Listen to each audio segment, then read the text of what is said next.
Muy buenos días, amados.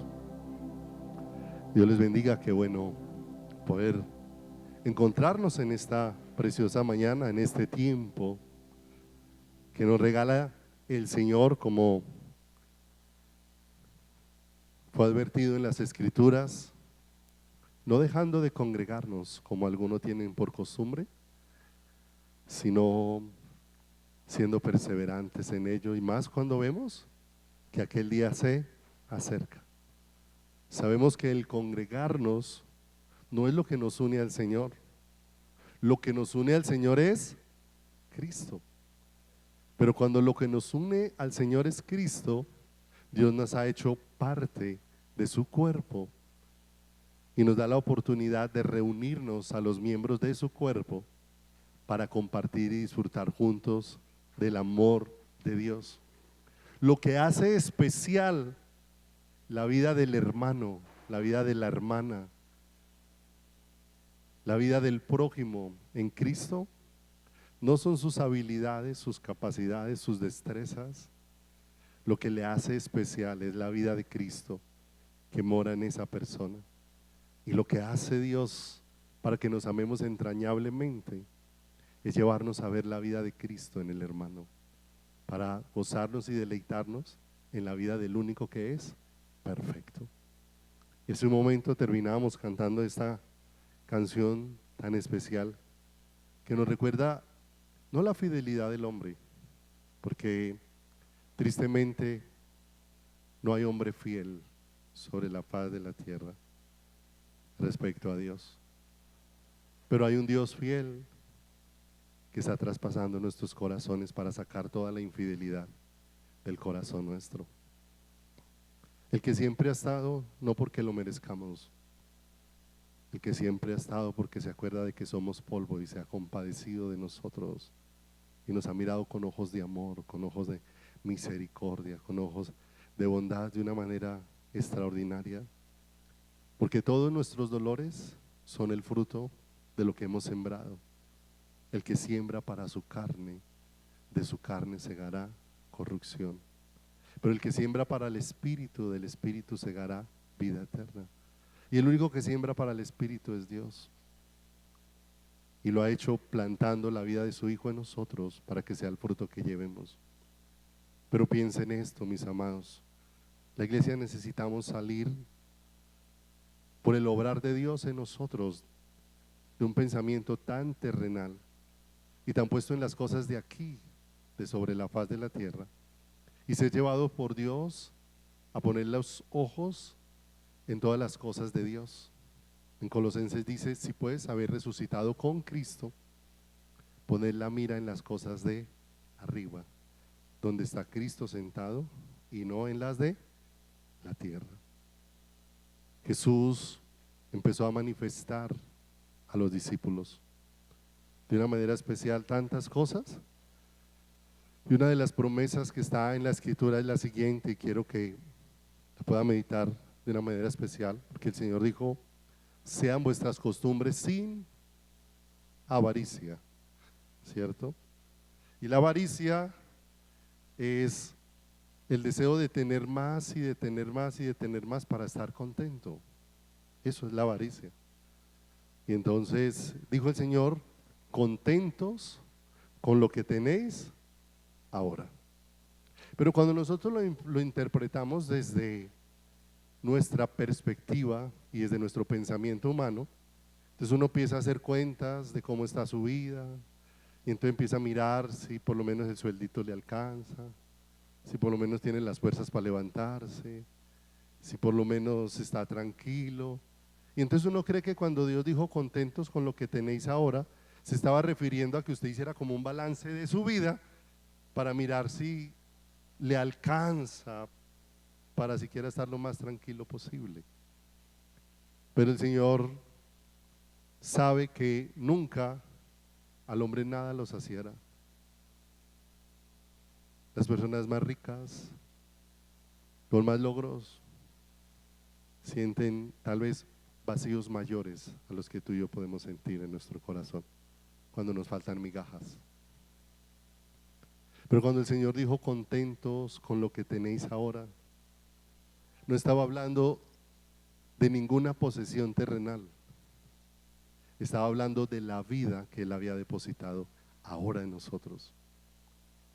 Le dijo a Pablo: bástate mi gracia, o sea, que yo sea suficiente para ti en toda circunstancia. De manera que ese contentos con lo que tenemos ahora es contentos con Él. El contentamiento de nuestro corazón jamás serán nuestras circunstancias. El contentamiento de nuestro corazón viene de Dios, porque es Dios mismo. El gozo del Señor es nuestra fortaleza. Y cuando hablamos del gozo del Señor, no estamos hablando de lo que te hace reír o de lo que te hace estar contento. Estamos hablando de un fruto que produce la vida de Dios dentro de nosotros. Eso lo habla ya en Gálatas cuando dice: mas el fruto del Espíritu es amor, gozo, paz. De manera que el gozo del Señor no es algo que tú y yo producimos. Nosotros a veces estamos contentos y a veces con lo mismo que nos contentamos un rato, al mismo rato nos amargamos con las mismas cosas. Pero Dios es diferente y estamos hablando de lo que produce Dios en el corazón. Nuestro contentamiento no puede provenir de las cosas terrenales. Ahí quedamos anclados. Ahí quedó nuestro corazón puesto. Cuando el hombre quedó separado en el huerto del Edén, quedó dependiendo de todo lo que él cree que llena su corazón, de todo lo que él cree que satisface su alma, de todo lo que él cree que realiza y le da razón de ser. Y busca y busca y busca hasta que Dios es el que nos halla a nosotros para decirnos de una manera especial: yo soy tu todo, yo soy tu razón de ser. Y lo dejó ver en el pasado cuando la venida de Cristo era una promesa, y lo dejó ver cuando la promesa había sido hecha una realidad. David, un hombre al que se le había hecho promesa, David dijo: me ha tocado la mejor de las herencias, mi porción es Jehová, por tanto en él esperaré. ¿Qué entendió David?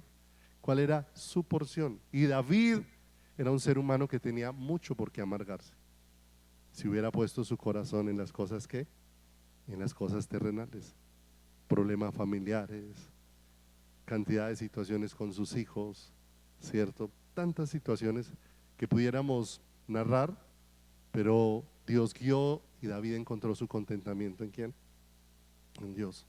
Eso no quiere decir que no pudiera llorar, eso no quiere decir que no pudiera pasar momentos de angustias, pero cuando él tuvo claro que la fuente de su contentamiento, de su realidad era Dios, entonces en medio de todo eso que aparecía a afligir su corazón, sabía que al único lugar que tenía que ir a beber era de Dios, era de Dios.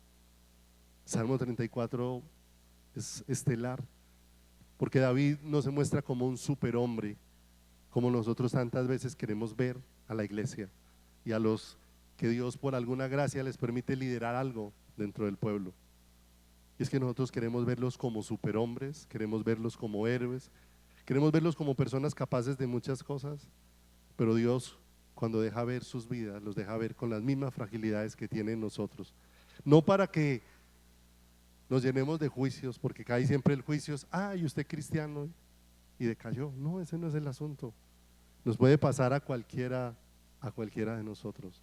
Aquí el asunto es que David entendió que cuando aparecían los temores en su corazón, la única fuente que le iba a saciar era Dios.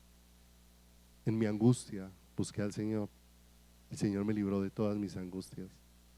Clamé a Dios y me libró de todos mis temores.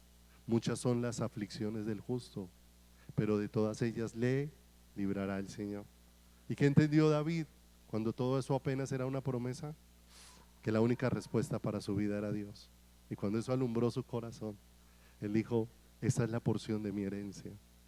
Asaf, el director de los músicos, frente a la lucha que todos los seres humanos tenemos, porque es una lucha que se desnudó para mostrar la lucha que todos nosotros tenemos. Nosotros todos los días tenemos una lucha con la justicia. Nos parecen cantidad de cosas justas, injustas, ¿cierto? Pero de acuerdo a nuestro parecer, porque hacemos a un lado la justicia de Dios, y muchas veces habiendo oído de ella, muchas veces habiéndosela explicado a otros, cuando llega la vida práctica, ignoramos la justicia de quién, ignoramos la justicia de Dios. Y cuando Asaf vio cómo los malos prosperaban y los que querían vivir justamente tenían tantas dificultades, entró en una lucha en su corazón, porque eso no le parecía justo, pero era que lo que él estaba mirando lo estaba mirando desde la justicia humana, que jamás podrá fluir justicia desde el corazón, ¿qué? Desde el corazón humano. Y dice que eso fue duro trabajo para él, poderlo procesar en su corazón, poderlo asimilar. Pero Dios, ¿a dónde lo llevó? A lo íntimo, hasta que entrando en el secreto de Jehová, allí donde Dios revela su corazón, y allí donde Dios nos muestra su justicia, allí donde Dios nos muestra su favor, y allí Dios quebrantó todo eso que se levantó a hacer bulla en el corazón de aquel Asaf. Y el Señor es el único que puede apaciguar todas esas voces que se levantan en nuestro corazón y en nuestra vida, porque Dios nos dio un camino que no lo ha ido haciendo claro, sí, pero que todavía nosotros todos los días pensamos si lo tomamos o no. Y el camino tiene que ver con: si alguno quiere venir en pos de mí, niéguese a sí mismo, tome la cruz y sígame. Y cuando la multitud estaba viendo a Jesús allá en el monte Calvario, allá crucificado, casi irreconocible, no tenía forma humana, estaba completamente desfigurado, y los que estaban abajo, que no entendían que ese lugar también era para ellos, porque la cruz no era solamente el lugar para Cristo, fue el lugar donde Cristo también nos puso en él para que tomáramos ese lugar donde íbamos a ser despojados de nosotros mismos. Pero los que consideraban que la cruz no era para ellos, desde abajo siempre estaban retando a Jesús: si verdaderamente eres el Hijo de Dios, bájate de esa cruz, ¿cierto? Manifestando una ceguera total, porque gritaban a Jesús: sálvate a ti mismo. Ahora, ¿necesitaba Jesús salvación? ¿Sabían ellos de lo que estaban hablando? Pero mire, cuando Dios no nos lleva a la cruz, hablamos tantas cosas como Job, que no sabemos qué estamos hablando. Decía tantas cosas que no entendía, dijo Job. Y cuando ahora está delante del Señor, Job quiere hacer una sola cosa: Señor, ya no quiero dar más mi opinión. Señor, ya no quiero decir, ya no quiero sacar más mi teología y exponértela. Ya no quiero acercarme a punta de versículos bíblicos. Señor, yo quiero acercarme. Ahora yo te preguntaré y tú me enseñarás, porque tu mundo es muy diferente al mío, porque tus pensamientos no son mis pensamientos, porque tus caminos no son ¿qué?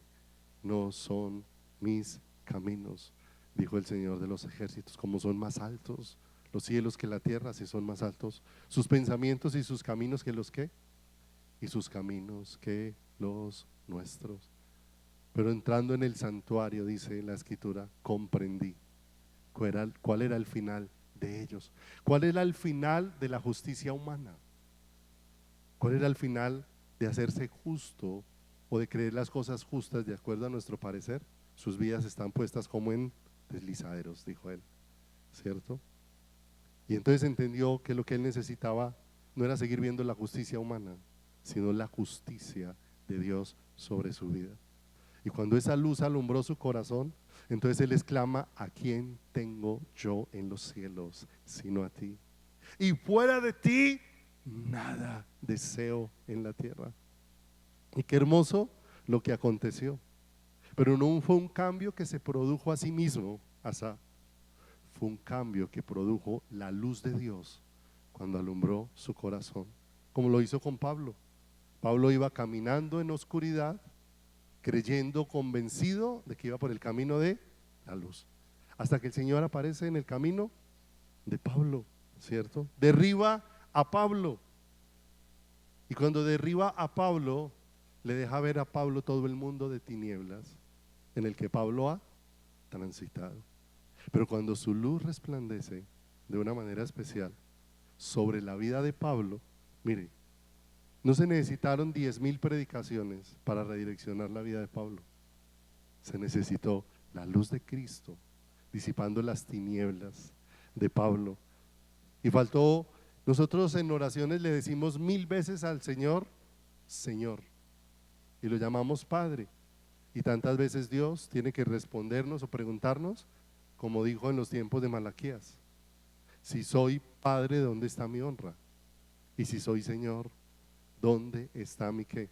¿Dónde está mi temor? ¿Cierto? Porque ellos solamente veían el ceremonial, solo veían las prácticas, pero no veían a quién, no veían a Dios, no conocían a Dios. Pero gloria al Señor que, como dijo a los discípulos, bienaventurados vuestros ojos porque ven y vuestros oídos porque oyen, porque muchos desearon ver y oír lo que ustedes están experimentando y no lo pudieron hacer. Nosotros somos una generación privilegiada en la que Dios está obrando una luz maravillosa de Cristo. Y esa luz maravillosa de Cristo, cuando alumbró a Pablo, fue un instante suficiente para que Pablo dijera: Señor, ¿qué quieres que haga? Y ahí en adelante empieza un proceso de la vida de Pablo a estar sometida ¿a quién? Al Señor. Para Pablo entender y poder decir: ya no vivo yo, Cristo vino a despojarme de mi vida y vino a darme la suya para que eso sea lo que ahora yo viva en mi caminar. Un intercambio sublime y maravilloso que no se define así en palabras.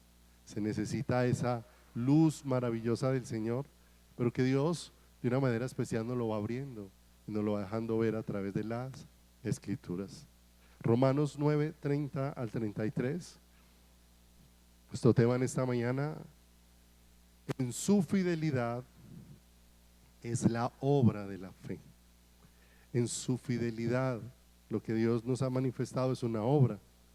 Y esa obra es la obra de la ¿qué? Es la obra de la fe. Y la obra de la fe no procede de la capacidad humana, porque la fe hace parte de un don que Dios nos ha dado en la vida preciosa de Jesucristo a cada uno de nosotros. Nosotros llamamos fe a todo aquello en lo que queremos poner la mirada para lograr lo que nosotros queremos, pero Dios llama fe a todo aquello que nos lleva a poner la mirada en lo que Dios quiere. Y el único que nos lleva a poner la mirada en lo que Dios quiere es Cristo, porque el único que quiere hacer en todo el universo la voluntad de Dios es Cristo. Por eso Cristo es lo que nos ha sido dado, para que Él en nosotros sea el que obre la voluntad de ¿quién? La voluntad de Dios. Muchos intentos de parte nuestra en hacerlo, pero todos los intentos del ser humano siempre terminarán en fracaso. Siempre fracasaremos en esforzarnos por hacer la voluntad de ¿quién? Por hacer la voluntad de Dios. De manera que lo que necesitamos es rendirnos ¿a quién? A Dios, para que Él sea el que lo haga ¿en quién? En nosotros. Porque así se dispuso desde el principio. ¿Recuerdan que la semana anterior vimos cuál fue el primer día de vida del ser humano sobre la tierra? Fue el séptimo día. Y el séptimo día fue día de reposo. Fue donde ellos se sentaron a contemplar, a descansar en todo lo que Dios había ¿qué? Hecho. Y al contemplar todo lo que Dios había hecho, ¿a quién tenían que contemplar? A Dios. Porque es difícil e imposible contemplar todo lo que Dios ha hecho sin terminar contemplando ¿a quién? Sin terminar contemplando a Dios. Su primer día fue día de reposo, donde ellos estaban allí en la quietud viendo todo lo que Dios había hecho. ¿Y qué habían hecho ellos? Nada. Solamente ser benefactores de todo lo que Dios había ¿qué? De todo lo que había hecho. Romanos capítulo 9, versículo número 30 dice: como nosotros tenemos un profundo problema entre la letra y la vida, y la mayor parte del tiempo nosotros nos hemos ido más por el camino de la letra que por el camino de la vida de Cristo, ¿cierto? Esta semana que hacíamos un estudio con las maestras, les compartía una foto. Y entonces en la foto aparecía un pastor sentado en un escritorio, y en el escritorio, ahí encima del escritorio estaban todos los títulos que había hecho el pastor. Habían cerca de unos 30 diplomas ahí puestos sobre la vida sobre el escritorio del pastor, y él ahí sentado, teólogo en divinidades, teólogo en no sé cuánto, maestro de no sé qué, bueno, una cantidad de todos los títulos posibles. Y él está ahí sentado y el entrevistador le dice, bueno, y después de todos los estudios que ha hecho, ¿qué aprendió usted de Cristo directamente? Y dijo, nada. O sea, se había llenado de Biblia, pero no había conocido a su autor. Y a veces también nosotros estamos llenos de Biblia, pero no estamos conociendo a quién, al autor. Y es donde Dios nos está llevando, porque esto golpeó mucho el corazón de los judíos. Y sigue golpeando el corazón de quién, el corazón de la iglesia. Porque dice acá, ¿qué pues diremos? La lucha que apareció en sus corazones. Que los gentiles, ¿quién eran los gentiles en la antigüedad? Los que no eran considerados pueblo de Dios. Entonces, en cierta manera están diciendo, ¿qué diremos? Que los que no eran pueblo de Dios, que no iban tras la justicia, o sea, no estaban buscando a Dios, han alcanzado justicia, es decir, la justicia que es por la fe. Mas Israel, verso 31, que iba tras una ley de justicia, no la alcanzó, y eso pone un conflicto fuerte en el corazón. O sea, como otro que no ha hecho todo el esfuerzo que yo he hecho, está disfrutando más de Dios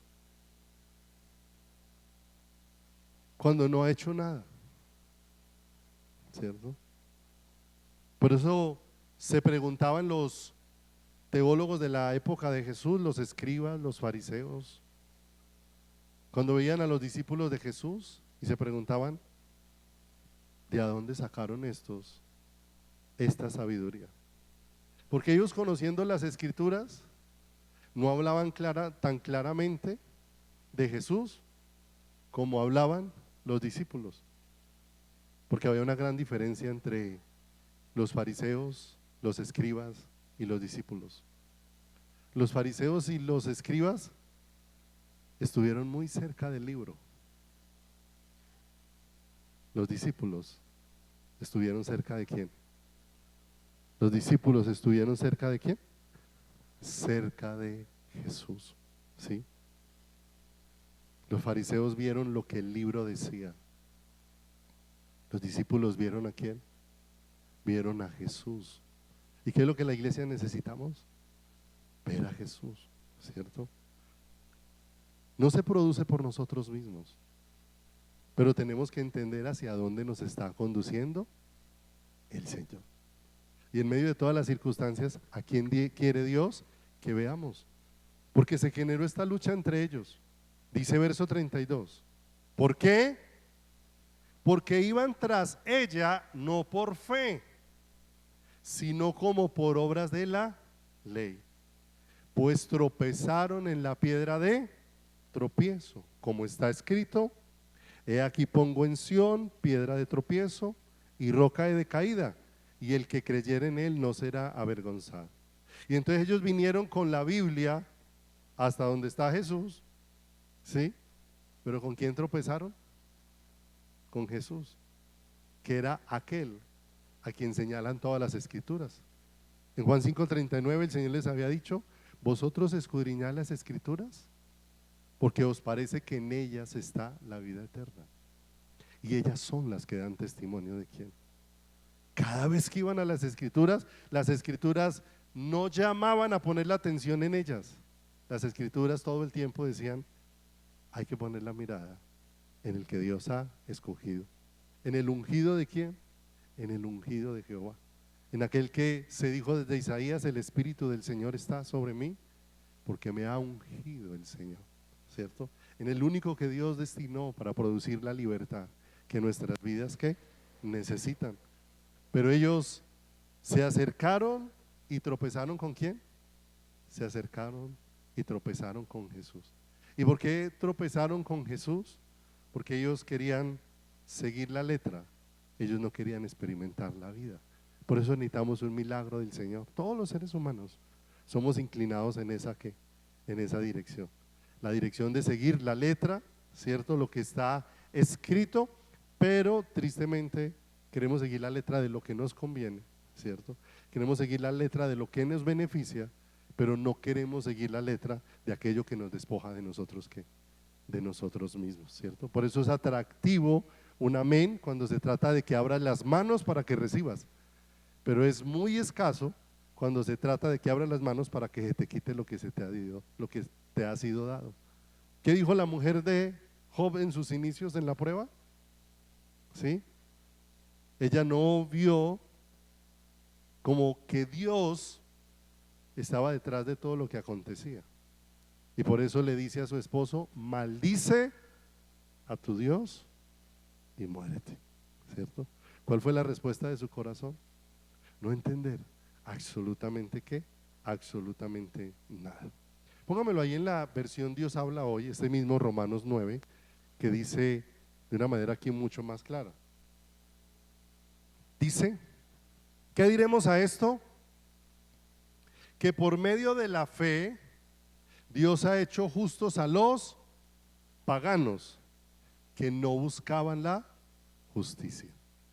Y en cambio, los israelitas que querían basar su justicia en la ley, ¿qué ocurrió?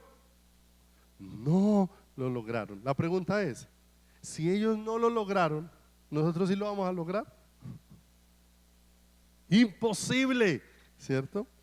Pero nosotros queremos seguir sintiéndonos justos delante de Dios a través de lo que nosotros hacemos o somos, y no a través de lo que Cristo es.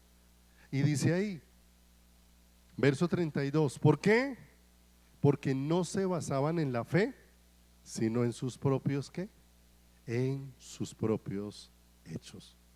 La salvación la pusieron sobre sus propios hombros. Y cuando el hombre quiere poner la salvación sobre sus propios hombros, la salvación es imposible. La salvación solamente es posible en los hombros de ¿quién? En los hombros de Cristo. Y dice acá, porque no se basaban en la fe sino en sus propios hechos, por eso tropezaron con la piedra de ¿qué? Con la piedra de tropiezo. De manera que ellos tenían la inquietud, ¿por qué esa gente no sigue las normas que nosotros seguimos y se están encontrando con Dios? ¿Y por qué nosotros, cierto? Porque nosotros creemos, hay algo que alguien decía de la siguiente manera: nosotros creemos que si Dios nos da privilegios, los privilegios se convierten en derechos. Y eso cambia la posición que nuestra. Porque cuando nosotros nos bajamos de la cruz, ¿qué demandamos? Derechos. Sálvate a ti mismo y sálvanos a quién, a nosotros. Pero cuando Dios nos lleva a estar en la cruz con Él, lo único que hacemos es humillarnos y decirle: Señor, tanta misericordia para rescatarnos, tanta misericordia para salvarnos, tanta misericordia para hacernos un favor. ¿Cómo está el mundo hoy? Hecho un caos en todas las cosas, ¿cierto?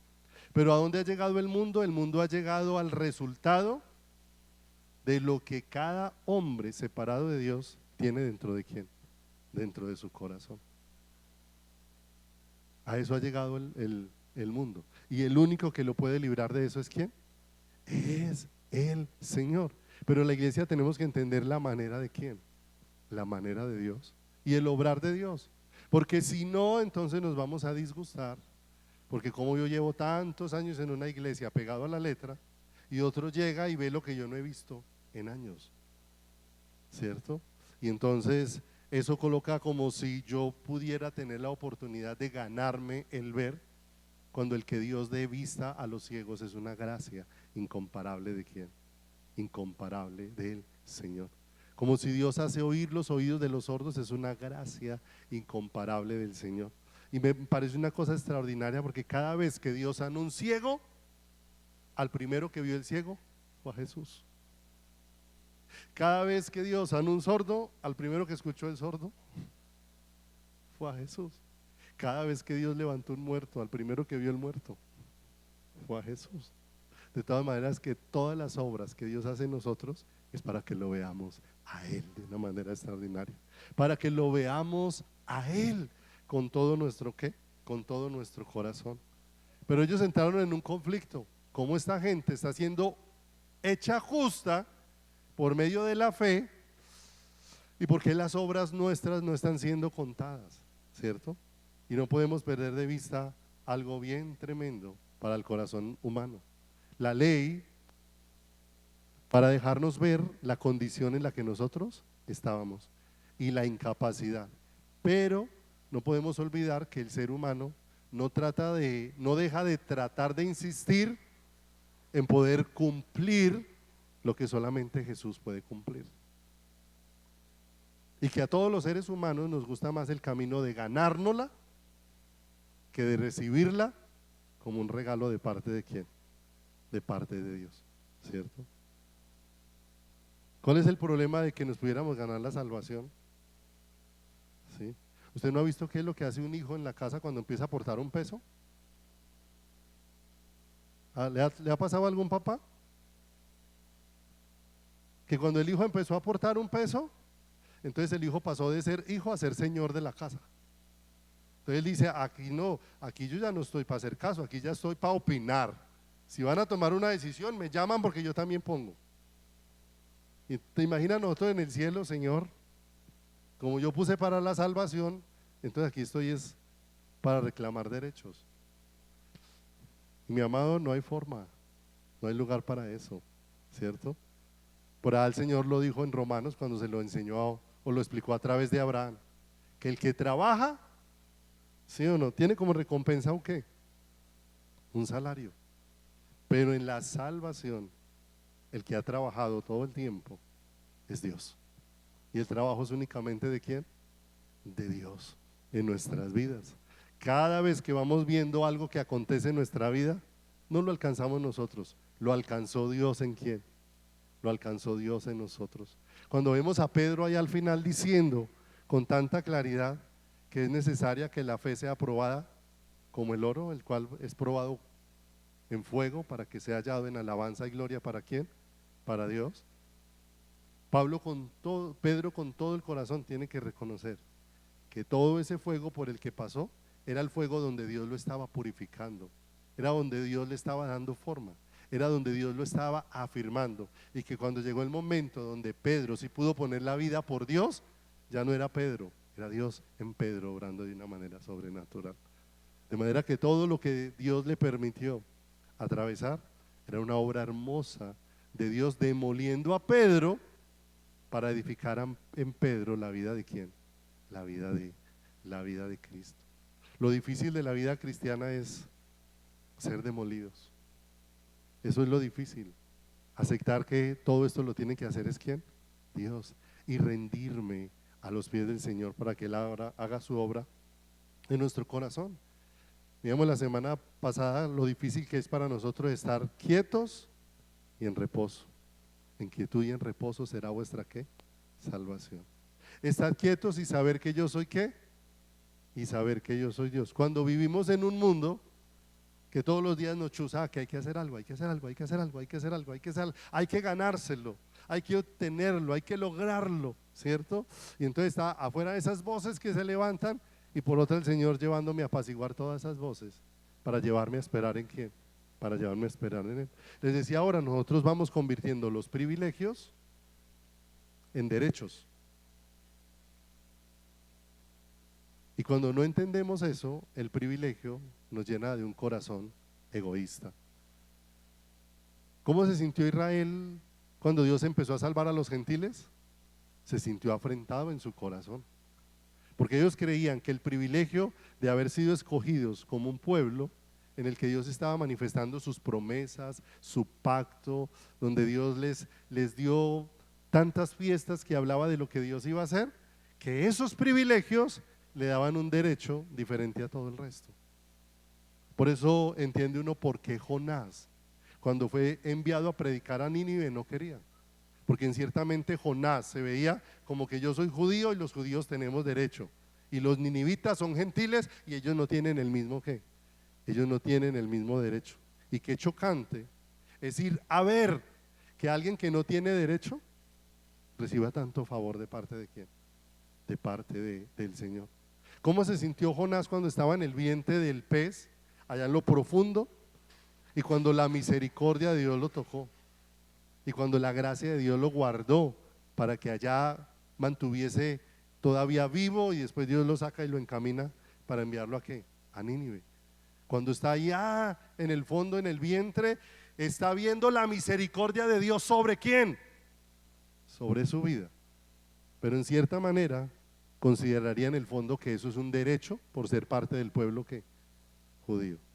Y ahora cuando ve que Dios tiene misericordia de Nínive y no la destruye, ahora está un Nínive, un Jonás allá desde la montaña mirando por qué Nínive no fue destruida, y está enojado porque Dios tuvo misericordia de ese pueblo.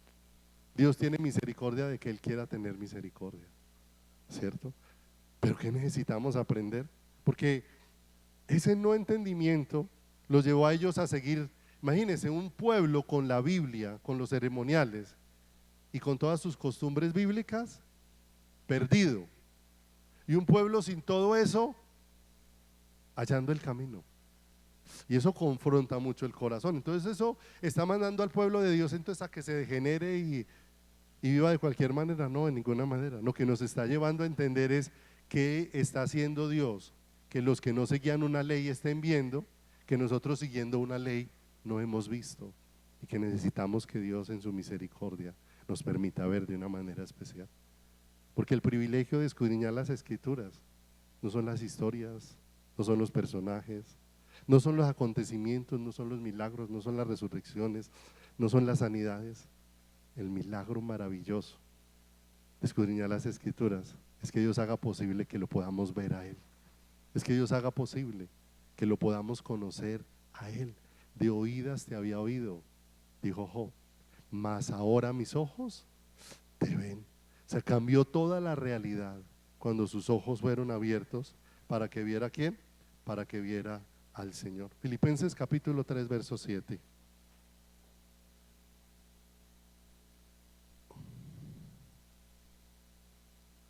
Filipenses capítulo número 3 verso 7. ¿Qué lucha en el corazón del hombre con Dios? Que todos los hombres, por la mirada puesta en las cosas terrenales, que es lo que hace la naturaleza caída en el ser humano, se le imposibilita ver el camino trazado por Dios. Cuando el hombre fue expulsado del huerto del Edén, porque dijo el Señor, no sea que en esa condición alargue su mano, tome el árbol de la vida y viva para siempre corrupto. Entonces lo expulsó del huerto del Edén y puso unos querubines con unas espadas que se revolvían, guardando el camino de regreso, ¿cierto? Lo primero es que el hombre no podría hallar por sí solo el camino de regreso, imposible. Y si el hombre pudiese haber encontrado el camino de regreso, para regresar tenía que enfrentarse con esas espadas que se revolvían. Ahora, ¿quién pudiese enfrentar la justicia de Dios para regresar nuevamente al lugar de comunión con Dios? Imposible. De manera que ni el hombre encontró el camino, ni el hombre podía enfrentar la justicia de Dios. ¿Por qué llegó el hombre a esa condición? Porque tomó del fruto del árbol equivocado. Y eso lo llevó a que ahora en el hombre se diera un fruto conforme al árbol que comió y quedó destituido de la gloria de Dios. Pero ahora el Señor empieza a abrir el corazón a los discípulos para decirles: es necesario que yo sufra de los líderes, es necesario que yo sufra de los principales, que sea desechado, que sea muerto y que resucite al tercer día. Y lo que Jesús les está diciendo a los discípulos de manera anticipada: mire, el camino del regreso al Edén de Dios soy yo. Y para regresar, este es el camino que hay que transitar. Donde ustedes estén puestos en mí pasemos y enfrentemos la justicia de ¿quién? La justicia de Dios. Y solamente Cristo nos puede introducir en Él al reino de Dios el Padre. Como dice la Escritura, Dios nos estaba reconciliando consigo mismo por medio de Cristo. Pero mientras el Señor le está pintando el camino de regreso, ellos tienen otra idea de camino de regreso. Porque para ellos el camino de regreso es Babel. ¿Cómo construimos un reino nuestro tan amplio, que llegue tan alto y que tenga un nombre tan famoso que nos dé acceso a quién? Que nos dé acceso al cielo? Y vemos lo que pasó en Babel. ¿Qué Dios hizo con Babel? Y todo lo que el hombre quería. Y aún la iglesia seguimos tratando de irnos por ese ¿qué? Por ese camino, por el camino de la gloria del hombre. Y mientras el Señor les está diciendo a los discípulos cuál es el camino de regreso, aparece Pedro y le dice: Señor, que eso no te suceda. ¿Qué significaba que eso no le sucediera a Jesús? Significaba que no habría regreso para nosotros. Jesús le dice: no pones la mira en las cosas de Dios, sino en las cosas de los hombres. Jesús, unos versículos adelante, vuelve y les dice lo mismo. Pero cuando el corazón no es alumbrado por Dios, el hombre está viendo otra cosa.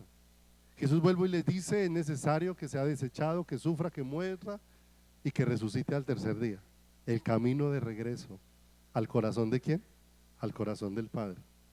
Pero mientras Jesús les está mostrando la gloria que conduce al Padre, ellos están pensando en otra gloria. Porque ahí los discípulos, Jesús llegan a casa y les dice: ¿ustedes qué venían discutiendo en el camino? ¿Y qué venían discutiendo los discípulos? ¿Cuál de ellos sería el mayor, el más importante en el reino de los cielos? Mientras Jesús les está hablando de la gloria de Dios, ellos están pensando en la gloria de los hombres. Están yendo en una dirección completamente opuesta. Por tercera vez Jesús les habla: es necesario que sufra, que sea desechado, que sea muerto y que resucite. Llegan a casa y de una vez dos de los discípulos lo llamaron aparte. Y no era precisamente para decirle: Señor, no estamos entendiendo nada de lo que dice, ¿qué significa todo eso? Sino que lo llamaron, ¿cierto? Y eso fue los primeros que dijeron que la oración de una madre puede más que la oración de Jesús. Porque de una vez mandaron a su mamá para que hablara con Jesús y le dijera: bueno, cuando vengas en tu reino, que uno se siente a la derecha y el otro se siente a la derecha. Mientras que Jesús les está hablando de pasar por la cruz, el único camino para ser introducidos en el reino de Dios, ellos están pensando es en cuál es el camino que nos conduce a la gloria sin pasar por la cruz. Y ese es el camino que la iglesia muchas veces queremos tomar, ¿cierto? Y si no pasamos por la cruz, donde somos despojados de nosotros, lo que hacemos es corrompernos con todo lo que Dios pueda poner en nuestras manos e irnos en la dirección equivocada. De manera que el Señor iba obrando en ellos, como está obrando en quién, en nosotros, para que dejemos esa visión terrenal y Dios nos dé la gracia de ir siendo conectados con lo que Él ha dispuesto en qué, en su camino, con lo que Él ha dispuesto en su voluntad. Filipenses capítulo número 3, verso número 7, nos deja ver que Pablo entendió que aunque había sido edificado en muchas cosas, todo lo que había construido hasta ese momento no le servía para ser presentado como justo delante de Dios. Y dice: pero cuantas cosas eran para mí ganancia. Y si usted mira unos versos atrás en casa, se va a dar cuenta que él dice y expresa de una manera clara todo lo que era su vida religiosa antes de que Cristo apareciera en su camino. Y la vida religiosa de Pedro, o de Pablo, perdón, con toda seguridad, que hace rato sobrepasaba la que nosotros pudiéramos llevar.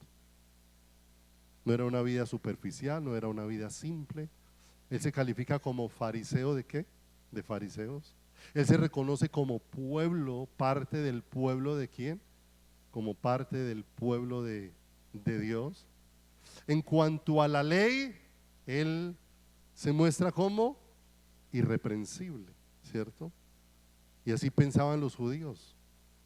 Lo irreprensible para ellos era: mire lo que se ve por fuera de mí y mire si en lo que ve por fuera de mí me puede descalificar. El asunto es cuando viene Jesús y les dice: pues por fuera no los puedo descalificar, pero por dentro están muertos. ¿De qué les sirve verse tan bonitos por fuera si toda la ley que se esfuerzan en practicar de manera irreprensible no ha cambiado la muerte que hay dentro de sus corazones? A la verdad, son irreprensibles a la ley, pero juntamente con eso hay otra verdad: están muertos dentro de su corazón. Y eso golpeaba mucho, que yo esté siguiendo un camino religioso y que en ese camino religioso no tenga la vida de Dios, sino que esté muerto. Confronta mucho nuestro corazón. Pero cuando eso alumbró la vida de Pablo, Pablo dijo: mire, pero cuántas cosas eran para mí, ¿qué? Ganancia. Las he estimado por pérdida, ¿por amor de quién? De Cristo. Y ciertamente aún estimo ¿cuántas cosas? Todas, ¿sí o no? Las del camino religioso y las del no, ¿sí o no? Escuche, nos alegramos de que le vaya bien a alguien. Nos alegramos de que los que tienen negocios prosperen y les salgan bien. Claro que nos alegramos. Lo importante es que usted tenga claro que prosperidad en su negocio no es igual a aprobación de Dios. No es igual, ¿cierto? Porque la aprobación de Dios no viene por su prosperidad. La aprobación de Dios viene por la manifestación de la vida de Cristo en cada uno de nosotros. Porque yo puedo cada día ser más habilidoso en los negocios, ¿cierto? Y entonces me vuelvo un promotor de cómo Dios bendice la economía y termino completamente alejado de ¿quién? Alejado de Cristo. Que quede claro, no estoy diciendo que no le pueda ir bien. No estoy diciendo que no deseamos que le vaya bien. Lo que le estoy diciendo es: guarde su corazón para que no crea que ese bienestar es lo que está manifestando la aprobación de Dios. ¿Por qué tanto malestar en el corazón de Asaf? Porque dice: hay gente que le está yendo muy bien, pero está caminando muy mal con el Señor. Y ese fue el malestar en su corazón. Entonces nos alegramos y siempre nos alegraremos, y mientras el Señor permita orar, pues oraremos siempre, porque el Señor allá en el camino, por donde vayamos transitando según su ¿qué? Su voluntad. Pero la aprobación solamente viene de parte de Dios. ¿Y qué hizo Pablo? Pablo dijo: ni aún todas las habilidades que yo tenga por fuera de la vida religiosa, ni siquiera ellas son en las que me puedo apoyar para sentirme seguro en el Señor, ¿cierto? Y esto es muy sutil. Voy a decirle algo con todo el respeto, tómelo por el lado correcto. Estos días me encontré a alguien, ¿sí? Y me llamó la atención su pregunta, ¿sí o no? Porque él me preguntó: pastor, ¿cuáles cosas usted tiene aseguradas? Y yo, el carro, y eso porque es obligación, porque lo estamos pagando. Y mientras haya crédito hay obligación de pagar. Entonces Yura me miró y dijo: pastor, lo veo muy mal, muy mal. Nosotros como cristianos tenemos que tener todo seguro. Usted tiene que tener asegurada su casa, sus inmuebles. Y yo lo escuchaba y yo le decía: pero ¿de qué reino me estará hablando este varón?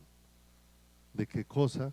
Si él siente que lo que tiene asegurada su vida es que tiene seguros para todas sus cosas. Y tal vez eso hace que no se pierdan las cosas materiales suyas. Pero mis amados, hola.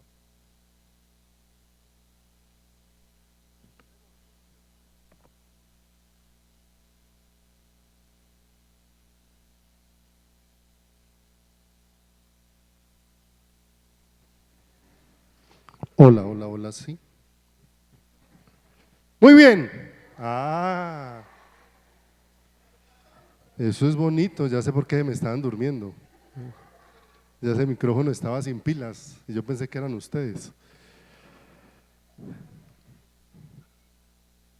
Dice el verso 8: y ciertamente, no, le estaba contando lo del seguro.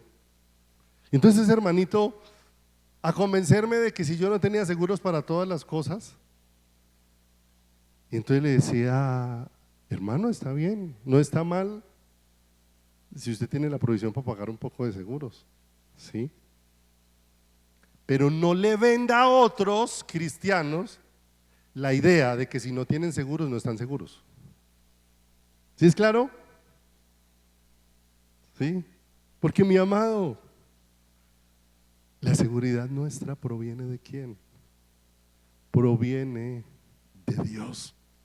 Y entonces sutilmente vamos cediendo la confianza y creo que lo que me mantiene seguro es todo ese poco de cosas.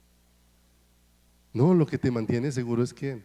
Dios. No olvide lo que Satanás le respondió a Dios cuando no habían seguros, cuando no habían todo ese poco de cosas, y Dios le preguntó a Satanás por Job.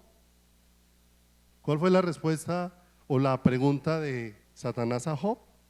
No lo tienes guardado en todo lo que tiene. Tú le has puesto un vallado de protección alrededor de lo que tiene, le has rodeado a su familia y lo tienes guardado a él.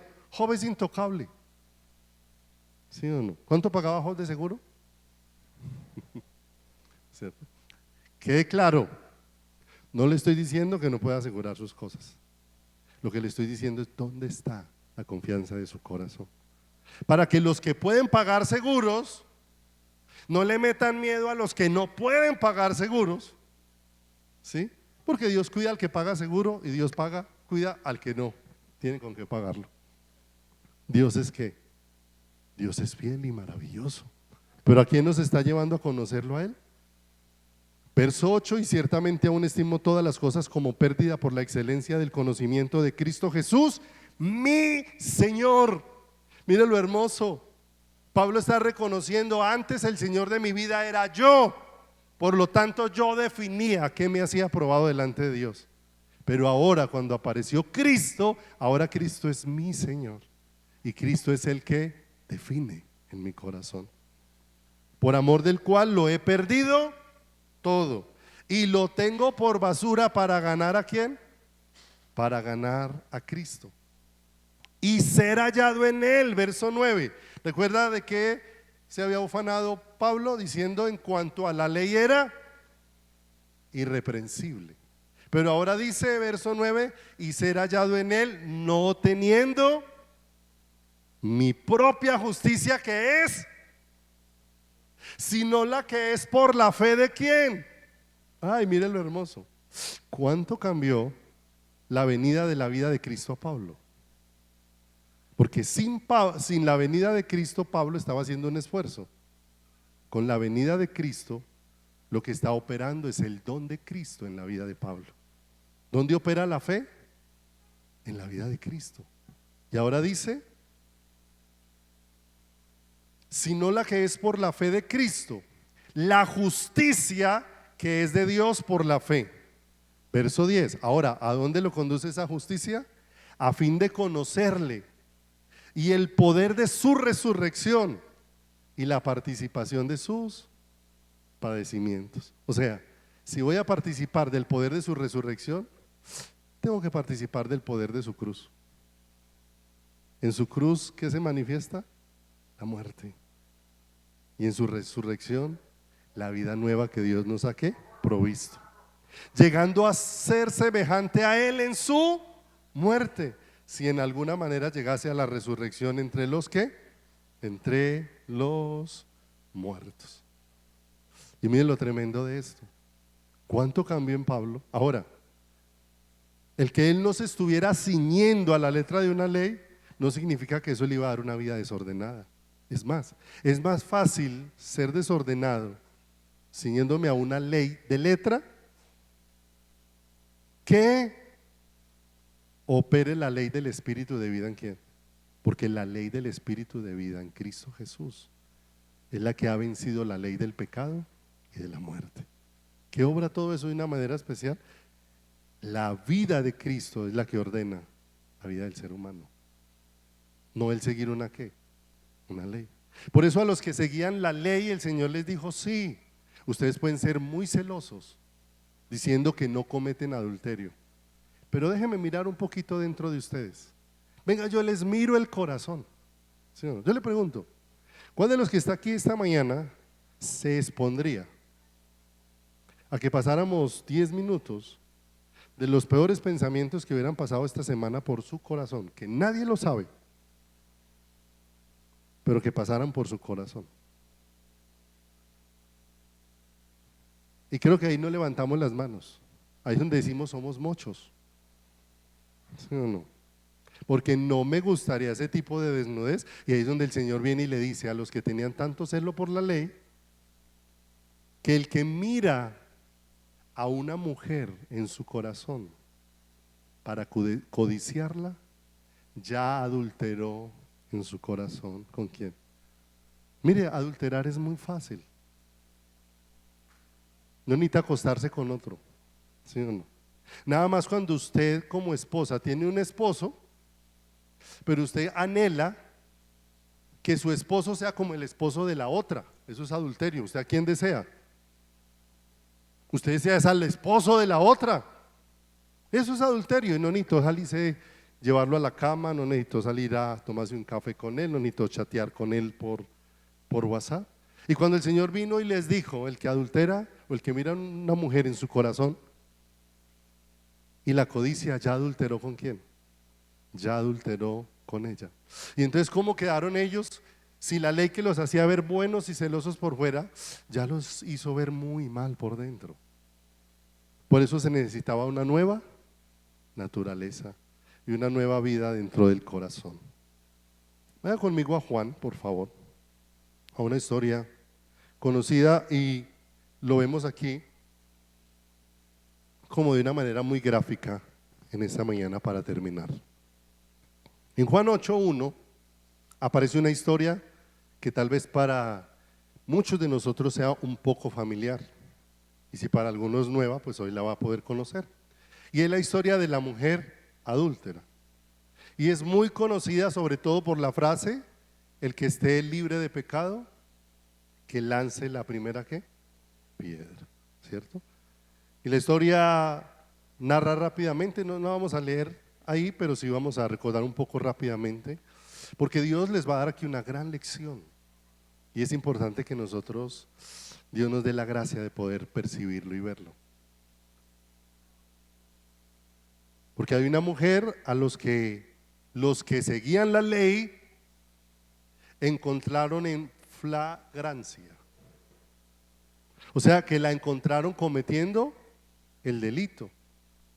Y como en Israel no se permitía la acusación sobre alguien sino por 2 o 3 testigos, pero no son como los testigos de la justicia nuestra, porque los testigos de la justicia nuestra, si usted va con alguien para que usted vaya y lo apoye en un testimonio que ni vio apenas lo que usted le está contando para que sea a su favor, no. Los 2 o 3 testigos tenían que haber sido testigos oculares que estuvieron y participaron de los hechos que ocurridos. Y aquella mujer fue tomada en el mismo acto del adulterio, y la trajeron y la pusieron a los pies de Jesús. Y todos venían con su propia justicia, ¿la de cuál? La de la ley. Y en cierta manera, la única manera de que yo pueda demandar esta ley sobre la vida de otro es porque yo estoy limpio de ella. Es la única manera, ¿sí o no? Porque si no estoy limpio, como lo hizo Jesús de una manera extraordinaria, cuando ponen esa mujer delante de Jesús, ¿sí? Ellos realmente quieren poner a Jesús entre la espada y la pared, pero Jesús aquel día va a dar una gran lección. Ellos vienen, los escribas y los fariseos, con la ley. ¿Qué estaba escrito en la ley? Que cualquiera que fuera hallado cometiendo adulterio fuera lapidado, ¿cierto? Que era una muerte terrible por causa de haber sido descubierto cometiendo un pecado muy ofensivo, ¿cierto? Ahora ellos vienen armados con todo eso y todos están señalando a una mujer. ¿Hay testigos suficientes? Sí. ¿Vienen con una verdad? Sí. El asunto es que el Señor les va a decir a ese grupo de religiosos: mire, ustedes con toda su religión no están mejor que ella. Con toda su religión, con todas sus prácticas, con todas sus memoriales, con todos los pactos, no están mejor que ella. ¿Y saben por qué no están mejor que ella? Porque Jesús autorizó a apedrear a la mujer y les dijo: el que esté libre de pecado, que lance la primera piedra. Y dice que todos acusados por sus conciencias, desde los más ancianos hasta los más jóvenes, soltaron y se retiraron.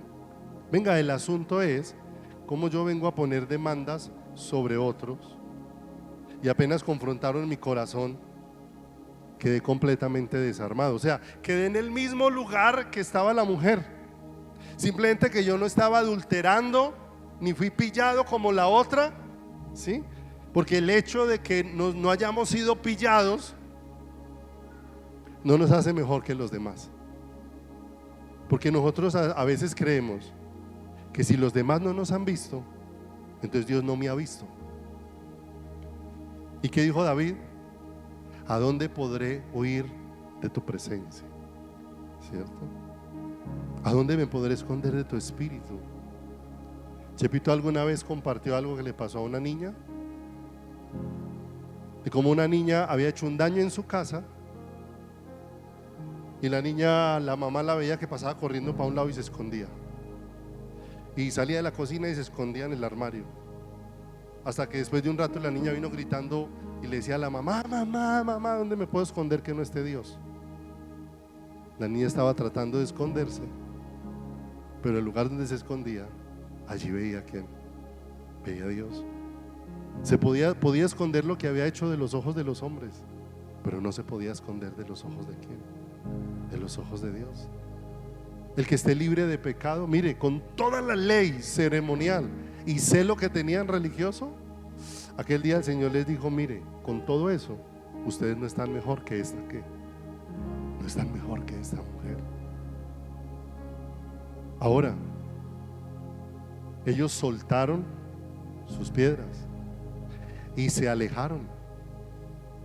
Aquellos hombres con la ley ese día no vieron su necesidad, se alejaron.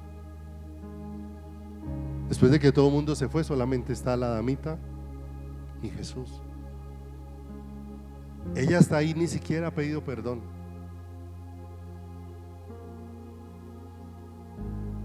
¿Cuántas cosas pudieran estar golpeando su corazón? Pensamientos pasando por la vida de aquella mujer.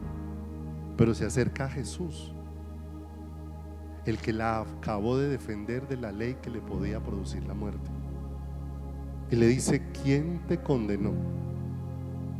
Y entonces, respecto a los hombres, ninguno. Pero ahora el que sí la podía apedrear y el que sí la podía condenar, porque el único de todos los que había ahí que era sin pecado, ¿quién tenía derecho a apedrear? El que era sin pecado. Y Jesús le dice: ni yo te condeno. Y eso es muy especial, porque el que libra no es la ley, el que libra es Jesús. Aquel día la ley condenaba, y el único que libró sobre la ley fue Jesús. Es el único que puede librar. Pero ahí había dos mensajes contundentes para llevarse. Uno, porque no puedes perder de vista esto. Jesús le dice: ni yo te condeno, es la primera parte. ¿Cómo salió esa mujer ese día delante de Jesús? ¿Se lo ganó? ¿Obra alguna de ella hizo que obtuviera esa justicia? Fue un regalo incomparable, pero el regalo genuino que cuando alumbra el corazón cambia la vida. Porque cuando hablamos de un regalo que no hemos visto ni hemos entendido, salimos como la puerca lavada a revolcarnos nuevamente en el cielo. Y hay una cantidad de frases que aún utilizamos que ni siquiera son bíblicas, que las aplicamos a otros, pero nos es muy difícil verlas en nuestras vidas, ¿cierto? A veces miramos a otra persona y decimos: aunque el mono se vista de seda. O sea, en pocas palabras decimos: mire, no importa cómo lo adornen, no deja de ser lo que es. Decimos: el que era no deja de qué. Vaca ladrona no olvida el portillo. O sea, no deja de ser. Y decimos todo ese poconón de frases que en el fondo tienen una verdad. El hombre no puede dejar de ser lo que es, a no ser que Dios intervenga con su vida en la vida del hombre. Si el hombre no lleva al final la vida, si Dios no lleva al final la vida del hombre, el hombre no deja de ser lo que es. Por eso nos ha sido provista una vida nueva. En la cruz del Calvario Dios lleva al final nuestra vida, pero nos da un nuevo comienzo. Pero no con la misma vida que traíamos, sino con una nueva vida que nos proveyó. Vete, ni yo te condeno, pero esto es importante porque eso necesita hallar lugar en el corazón. Escuche, ¿quién le dijo a la damita que no la condenaba? ¿Quién le mostró su salvación? Su amor. Pero no olvide, aquí es donde tiene que empezar a pesar en el corazón del hombre lo que vino de Dios. ¿Y por qué tiene que empezar a pesar? Porque al otro día usted se va a volver a encontrar con los mismos que la estuvieron señalando, con los mismos que soltaron la piedra, pero tal vez la soltaron de la mano, pero no han soltado la ley de su corazón. Y al otro día, cuando la gente se encontrara otra vez con esa damita, no la iban a ver como la mujer perdonada de Jesús. Al otro día, los que querían seguir una ley de justicia, pero no la ley de Dios, que es Cristo, esos que querían seguir esa ley de justicia, apenas la vieran, ¿cómo le iban a señalar? Allá va la adúltera, allá va la mujer que encontramos, ¿sí o no? Y ahora, ¿qué va a pesar? Lo que van a seguir señalando el resto con su empuje religioso, con su esquema y su estructura, ¿o va a pesar lo que Dios ha empezado a traer como luz al corazón?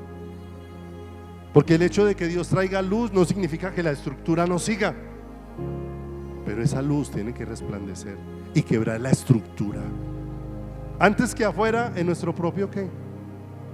En nuestro propio corazón.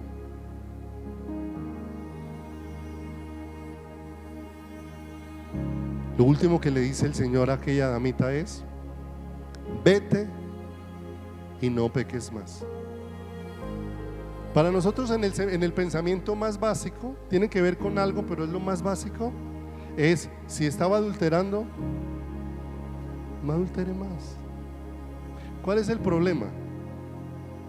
Que si la mona, aunque se vista de seda, mona se queda. La sola instrucción no sirve. El decirle que no peque más no iba a hacer que la mujer dejara de qué. La pregunta es: ¿cuántas veces Dios nos ha dicho no peques más? Y por esa razón no lo hemos dejado de hacer. Porque la única razón de no pecar más es que ahora el que no peca empiece a gobernar sobre mi corazón. Y no es algo que yo tengo que conquistar, es algo a lo que me tengo que ceder completamente, todos los días, a cada instante. Si usted va y mira, cuando el Señor sacó a Israel de Egipto para llevarlo a la tierra de Canaán, la tierra prometida, el Señor nunca les dijo que conquistaran esa tierra. Usted lo lee y se repite una y otra vez que lo que el Señor les dijo es: entren y posean. ¿Cuál es la diferencia? Que el que conquistó fue ¿quién? El Señor. Y que lo que nosotros ahora necesitamos de la mano del Señor es tomar posesión de lo que el Señor conquistó. No somos los que conquistamos, ¿cierto? Lo que tenemos que hacer es tomar posesión de lo que el Señor conquistó. ¿Y qué fue lo que el Señor conquistó en la cruz del Calvario? La muerte y el pecado. ¿Dónde está, oh muerte, tu aguijón?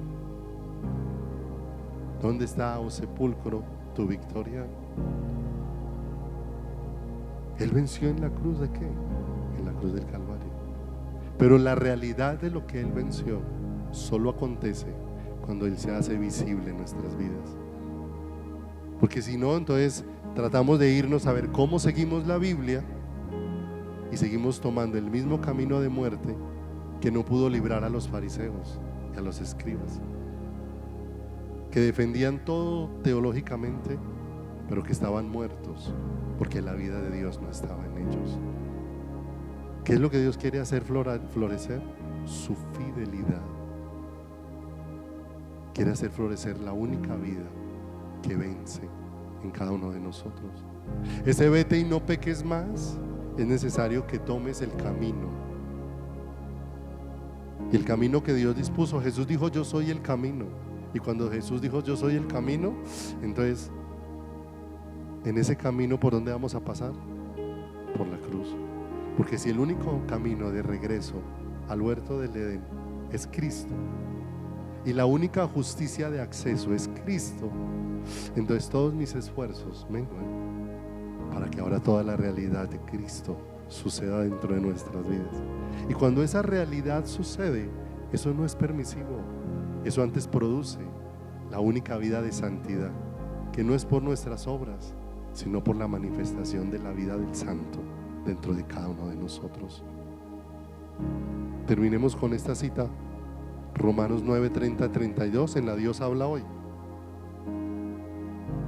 Pregúntate en tu corazón esta mañana, y que podamos reflexionarlos delante de Dios. ¿Qué diremos a esto? ¿Que por medio de la fe Dios ha hecho justos a los paganos, que no buscaban la justicia? Y en cambio los israelitas, que querían basar su justicia en la ley, no lo lograron. ¿Por qué? Porque no se basaban en la fe. ¿Y dónde nos ha sido provista la fe? En la vida del Hijo. No olvide, no hay hombre que produzca fe, no hay ser humano que produzca fe. La Escritura dice: la fe inicia en Jesús y la fe se perfecciona en Jesús. De manera que ¿quién es el que la inicia en nosotros? Él. ¿Y quién la perfecciona en nosotros? Él. Porque no se basaban en la fe. Porque ¿con qué tropezaron ellos? Con el único que provee la justicia y con el único que provee la vida. Y cuando tuvieron que decidir, la mayor parte se inclinó por seguir el camino de la letra y de su propia justicia, y le dieron la espalda a la justicia provista por Dios. Mis amados, la fe nos lleva a tener los ojos puestos en el autor consumador de la fe. Vamos a orar.